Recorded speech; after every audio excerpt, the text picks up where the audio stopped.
Shalom jemaat yang terkasih, kembali lagi dalam renungan tekad temukan kebenaran Allah yang dahsyat. Mari kita berdoa. Bapa yang bertahta dalam kerajaan surga, terima kasih untuk hari yang baru, terima kasih untuk kesempatan yang baru untuk duduk diam, mendengar suara-Mu berbicara kepada kami dalam hati kami pribadi. Biarlah Roh Kudus yang boleh membukakan pemahaman-pemahaman kami, mengerti setiap kata yang tidak dapat kami mengerti. Pujilah Engkau, dalam nama Tuhan Yesus kami berdoa. Amin. Bacaan hari ini terambil dari Bilangan 16 ayatnya yang ketiga. Maka mereka berkumpul mengerumuni Musa dan Harun serta berkata kepada keduanya, "Sekarang cukuplah itu. Segenap umat itu adalah orang-orang kudus dan Tuhan ada di tengah-tengah mereka.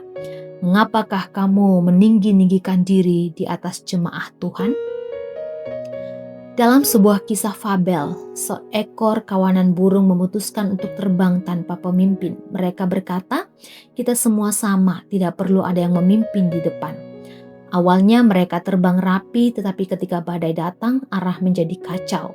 Tanpa burung yang memimpin, sebagian besar tersesat dan jatuh.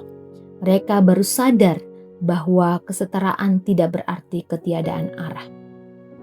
Kisah ini menolong kita memahami Bilangan 16. Korah, seorang Lewi dari kaum Kehat, bersama Datan dan Abiram menentang Musa dan Harun. Mereka mengklaim bahwa seluruh umat Israel kudus dan bahwa Musa telah mengangkat diri secara tidak sah. Secara permukaan kalimat mereka terdengar rohani, tetapi sebenarnya mereka sedang menolak otoritas yang Allah sendiri tetapkan. Khususnya peran Musa sebagai pemimpin dan Harun sebagai imam. Dalam konteks kitab Bilangan, Allah telah menetapkan struktur pelayanan yang jelas di tengah umatnya.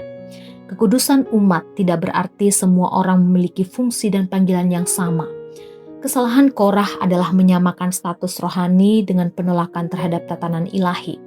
John Calvin menekankan bahwa Allah adalah Allah keteraturan, dan penolakan terhadap tatanan yang Ia tetapkan seringkali berakar pada kesombongan hati, bukan pada kebenaran rohani. Namun teks ini juga mengingatkan kita secara seimbang, tidak semua klaim otoritas manusia otomatis benar. Alkitab sendiri memanggil umat untuk menguji segala sesuatu. Karena itu, persoalannya bukan menolak atau menerima secara buta, tetapi hati yang tunduk kepada Allah di atas segalanya. Hari ini mari kita periksa hati, apakah kita sedang menolak arahan yang benar karena merasa lebih tahu atau sebaliknya, menerima semua tanpa membedakan kebenaran. Bilangan 16 ayat 3 menantang kita untuk menjaga kerendahan hati tanpa kehilangan kepekaan rohani. Tunduklah pada otoritas yang Tuhan tetapkan, namun tetaplah peka untuk menguji segala sesuatu di hadapan firman Tuhan. Dalam kerendahan hati dan kebenaran yang seimbang, umat Tuhan bertumbuh dengan sehat. Mari kita berdoa. Terima kasih untuk firman-Mu Tuhan, terima kasih untuk teguran-teguran yang Tuhan berikan kepada kami.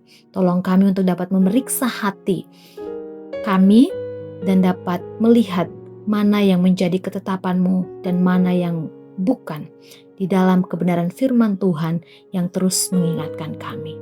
Terima kasih Tuhan, terpujilah Engkau, dalam nama Tuhan Yesus kami berdoa. Amin. Selamat melakukan kebenaran Allah yang dahsyat. Tuhan Yesus memberkati.